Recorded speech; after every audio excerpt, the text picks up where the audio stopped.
نحمده ونصلي على رسوله الكريم أما بعد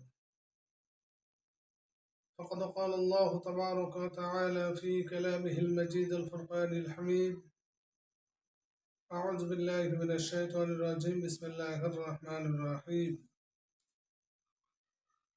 وما خلقت الجن والإنس إلا ليعبدون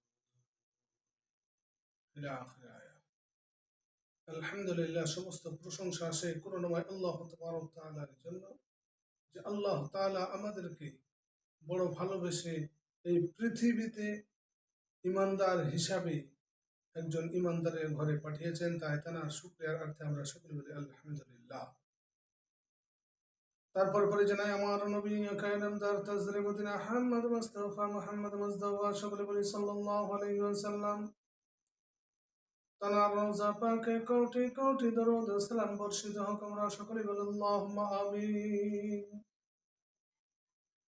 আমার দিনদার বন্ধুরা আমার, আপনাদের সম্মুখে একটি আয়াত পড়েছি, তার উপরে কয়েকটি কথা আল্লাহ পাক যদি বলিয়ে নেন।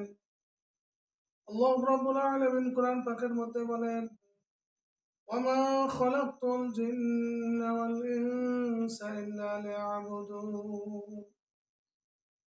আমি পৃথিবীতে মানুষ এবং জিনকে তৈরি করেছি একমাত্র আমার ইবাদত করার জন্য। তাই আল্লাহ রাব্বুল আলামিন আমাদের ইবাদত করার জন্য পাঠিয়েছেন। আমরা সকলে আল্লাহ রাব্বুল আলামিনের ইবাদত করব ইনশাআল্লাহ।